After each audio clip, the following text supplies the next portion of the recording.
Take Command podcast from Odyssey Sports. Logan Paulson there. Craig Hoffman here, getting you ready for the Commanders matchup against the Philadelphia Eagles. Something we will do for 3 hours from Tap Sports Bar at MGM National Harbor this Sunday. Come hang out with us.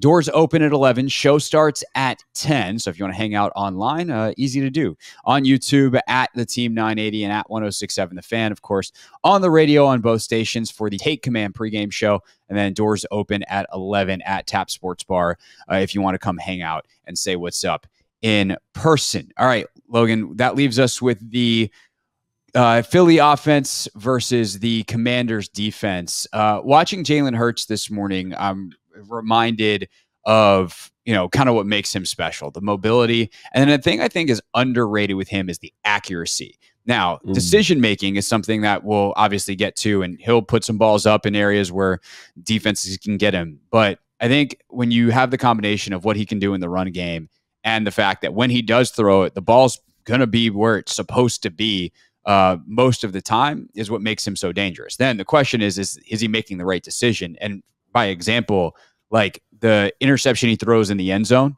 in the Tampa game, that ball's perfectly placed except for the one single problem that a defender has a chance to get it. But the ball will give his guys a chance, and his guys are real good. And I think those two things come together in a major way in their passing game. And then, oh, by the way, DeAndre Swift is having one hell of a season so far. Yeah, to me, I think everything about this Philly team starts with the offensive line. For sure. Everything about this group. Obviously Lane Johnson, they've got a new guy starting at right guard. He was a center traditionally, but Kelsey's a center. Cam Jurgens, who had some mega blocks last week. He did a great job. And then is Dickerson, is that the guy's name? The left guard, is he playing? He's got no injury designation, so he should be out there. And then obviously big Jordan Mailata at left tackle. And those guys are awesome, man. Really awesome. Like, they work together super well. Talk about understanding angles and how to work combinations. And Swift, I think, has the highest yards before contact of any back in the NFL, which is an insane statistic. It's like probably 4 or 5. It's a very high number. So that means before the defense even touches him, he's got a 4-yard gain. But anyway, so that's the group to me. And I think when you look at Jalen Hurts and what he's doing, he's holding the ball forever. Like, all the stuff that you're talking about with Sam Howell, holding the ball, how well is he seeing certain stuff, that all applies to Jalen Hurts here. And it's a new offense, new offensive concepts. You can tell guys are still trying to figure out exactly what they're doing in certain situations. But he's holding the ball a long time. The reason we're not talking about it in the same vein as Sam Howell is because the offensive line is the best in football, quite frankly. So I personally think if in this game, I want Jalen Hurts to have the ball in his hands as much as possible. I just think he's not playing that well right now. And the more I watch him, the more I believe that. The more he just looks unsettled versus pressure. He's escaping clean pockets. They have stuff picked up. He's trying to vacate. He's not anticipating throws very well. He threw one of the worst interceptions I've seen this year against Minnesota. Just doesn't see the hook player at all. And so, if I'm Jack, if I'm Ron, if I'm this staff, I'm basically saying, what I want to do everything we can to stop the run, and then I want to say Juice to match up with AB and AJ Brown, and then I want Fuller or whoever to match up with Smith. And we're gonna really just commit to stopping the run and make sure he's got tight throwing windows and say, you are going to have to beat us. Because right this second, now in 5 weeks, I'll probably feel differently about this, but right this second, I personally don't believe Jalen Hurts can beat you with his arm right now. Now, the offense is more complicated than that. They run a lot of zone read. He scrambles quite a bit. He does a lot of off-schedule stuff. But right now, I want him with the football in his hands, and I want Swift to have 20 carries for 40 yards, and that means that their offense isn't being super effective. Yeah, good luck with that. With the 20 carries for 40 yards deal. Right now, to the left side of their offensive line, these numbers from PFF, as a team, they are averaging 8.8 a carry when they run off of left guard. So, like, if they're running between left guard, left tackle situation, they are 8.8 a carry. And that's not small sample size, by the way. That is where they have targeted more runs this season than any other spot. There's 22 attempts there as a team, 11 of them by DeAndre Swift. He's averaging 11-1 a carry off that left side. So that is where they're going to go. And by the way, they've then got 17 more carries, which is tied for the second most attempts in terms of spatially across the line off the left end. So that is where they're going to go, which means it is a big day for John Allen and it's a big day for Chase Young. If you're Jack, Chase is, we can talk about Chase and his discipline as a pass rusher and all that kind of stuff. Chase is a really, really good run player. Obviously John is John. How do you support those guys though, and make sure that they've got what they need? And how much do you rotate? Put Montez, who's also a fantastic run player over there. Like, what do you do personnel wise to try to limit that, knowing that it's coming? So first off, I think you need a plan for the zone read. And what is the plan for that? Who's going to support that? Because I want my ends playing fast and physical, like you said. I don't want any indecision. I want to get in single front as much as possible. And I know that's a tough matchup for Ridgeway, but Ridgeway's a big guy, and hopefully he can kind of present a little bit of a problem for Kelsey. I need probably 2 linebackers on the field. I expect to see a lot of Cody Barton. And Jamin Davis. And those guys have been playing really well. They've been playing good football. They're fast. I need them to fit runs correctly and be decisive to the football. Because that's the other thing. With John, I love John, doesn't take on double teams exceptionally well. You need to get downhill to peel that as quick as possible so he can win his one-on-one matchup and make a play for you. Cam's probably going to be in the box a little bit more, kind of in that overhang position. But it is the key to this game. And I know we say this all the time. the thing, you got to stop the run. You have to. You have to do it. And this team traditionally has done a really good job of that. When they say it's time to stop the run, they do a pretty good job of it. You mentioned Chase Young being excellent against the run. Montez Sweat might be one of the best run defending defensive ends in the NFL. Payne is very disruptive in the back end in terms of, making guys miss at the line of scrimmage and getting tackles for losses. But everybody else after that needs to be exceptional. Jamin's done a good job. I thought he did a good job last week. That needs to continue. Cody needs to make sure he's fitting runs correctly. There are still times where I'm like, is this the correct way to fit this? The run support players off of that, Forrest, Cam, Percy, whoever it is, you do a great job tackling. And to get that kind of defensive structure in there, you need to be excellent on the outside. And that's really what we're talking about. And I think this team is built to do that. I think they're capable of doing it. I love the matchup of St. Juste against A.J. Brown. Love that. Want to see that. Want to see a competitive physical matchup. A.J. Brown's going to get his, but I think more oftentimes than not, this team's lifeblood is the run game. So let's cut that off and then see if Jalen Hurts can throw the ball 40 times a game, which, again, based on what I've seen, to me is the best bet to win this football game. Yeah, this is one of those where it's going to feel very silly next week if Jalen all of a sudden finds the form he had last year, and that happens. That happened. That was the same thing that happened. When was that? 2020. We talked about that with Josh Allen. Josh Allen looked totally inept for the first 3 games of the year, then comes out versus us and looks like a Hall of Fame player, and just can continue to do that. So I definitely think that, yes, that is entirely possible. But with the information that I have at my disposal, which is these first 3 games, that's what I want to have happen. Yeah, you're picking your poison, and the run game death is seems certain. Where the Jalen, at least you got a shot. From an actual schematic standpoint, their run game, like you talk about the zone read, obviously that's zone.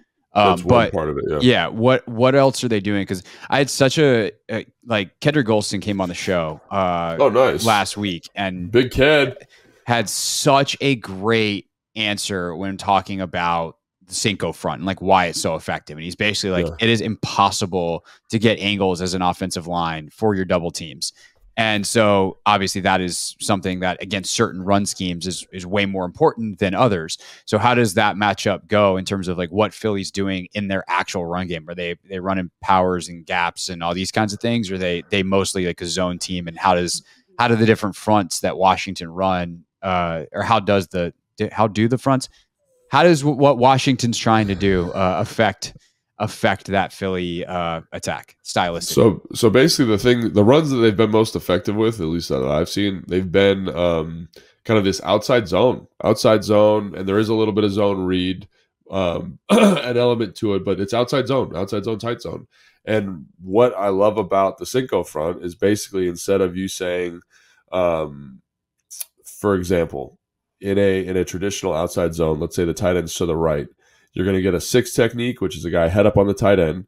You're going to get a 3 technique, which is a guy head up on the guard, maybe outside shoulder, and you're going to get a backside shade.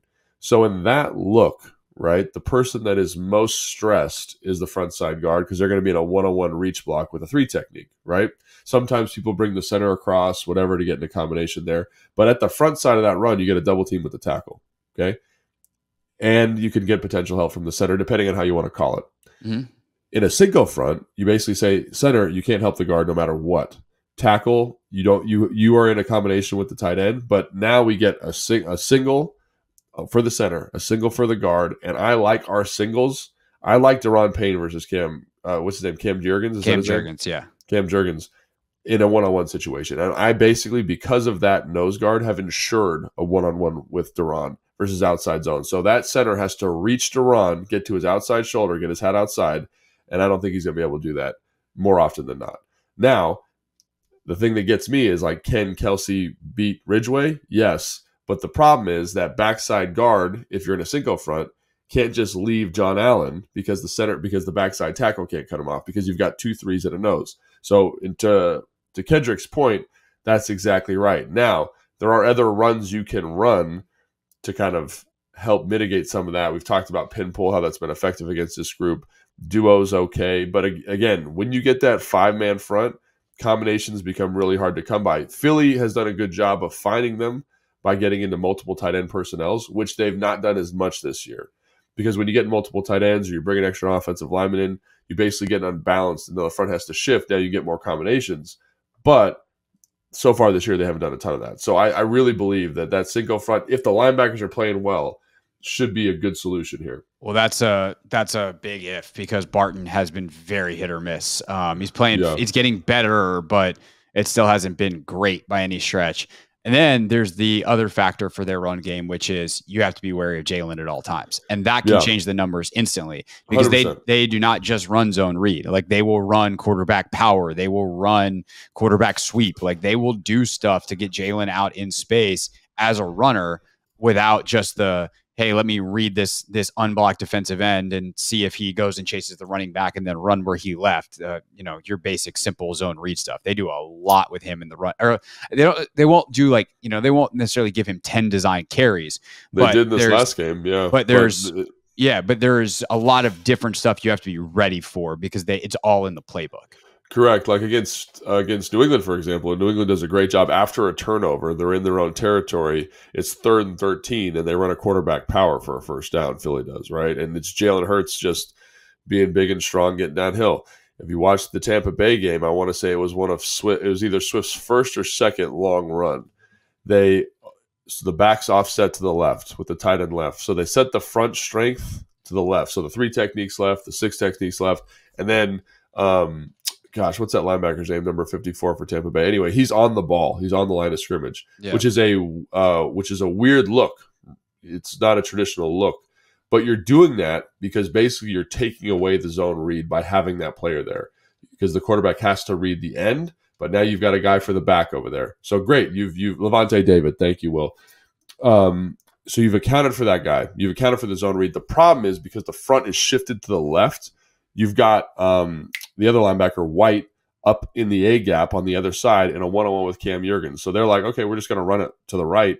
And Cam Jurgens smokes White, and then it ends up being a huge run. I think it was like a 35-yard gain because of how they had to shift to account for the zone read. And so when I say get in the Cinco front, one of the things Jack has done a really good job of is making sure they account for that zone read element, but it does make you light to the front side of runs and on the cutback if you don't hit it correctly. So that is something that is hugely annoying to prepare for when it comes to the run game because it really tests all of your rules and all of your different defensive calls versus pressures versus Cinco versus 4 down versus different run calls in that 4 down and in the Cinco. So it's something that they're going to have to rep and prep a ton this week because it is a huge factor when you're cultivating a rushing defense because now instead of being 10 on 11 like it normally is when you're playing defense, now it's truly 11 on 11 and you have to make sure that 11th player, the safety, whoever it is accounting for the quarterback,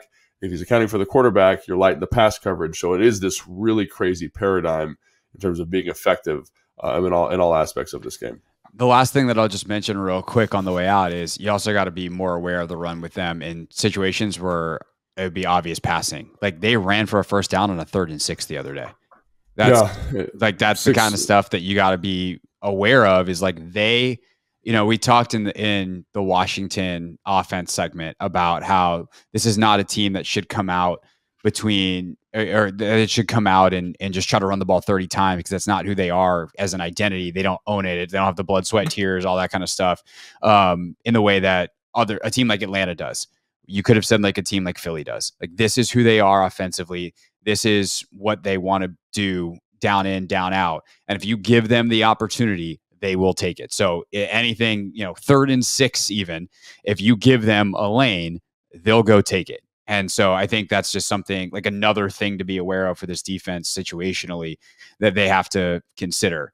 So that's what I got. Anything else that you got on this on that side of the ball? I mean, one of the things they can do there with Jason Kelce, not Travis Kelce, is because of you mentioned Landon Dickerson being a really good football player.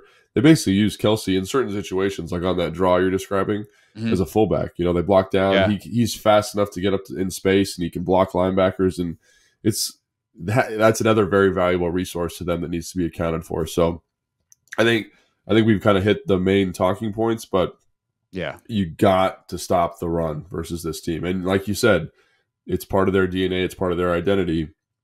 But yeah, 100%. I totally agree with you. Jason Kelce also annoyingly good at podcasts. Drives me nuts. We're like they're really good at it. These guys that are like Hall of Fame level players that are just killing the podcast game, or like on the basketball side, like JJ Redick's one of the 10 best shooters in the history of the league. His podcast is so good. It's so annoying. Yeah, I'm just good at the podcasting. I wish I could. I mean, you played in the NFL and you're good at this. I'm okay. God, they're annoying. They're annoying. I think it's because their personality comes out a little bit more, So William put in the chat, and they have the Taylor Swift thing. Like we don't know. Like the entire world is focused on this. The next note is thanks the funniest. For the note, William. I know. The next thing is that they just started dating. Like, come on, man. We're living under a rock. It's been I mean, Logan does often feel like he's living under a rock. I know. But even he knew that. Come on. I knew that. Yeah. Good gracious. All right. That's our podcast. There's no Taylor Swift stories. We don't cuss as much as they do, but we give you good football insight here on Take Command. Next time we see you, we'll be on the radio. Definitely no cussing there. That's very much against the rules. The FCC will make us pay lots of money. But we'll see you on Sunday for the Take Command pregame show. Live on 106.7 The Fan and the Team 980. We stream it live on YouTube. And then don't forget, post-game 90 minutes after the final whistle, we will be back on YouTube for our post-game stream. We will see you Sunday on Take Command. Thanks for watching this clip of Take Command. First, why don't you like it? It lets other people know that it was good, and then they should watch it too. And Logan, we have a new exclusive home for full episodes. We do. 106.7 The Fan's YouTube page. Go check it out and please subscribe. Yeah, do what Logan said. Do it. Very, very smart.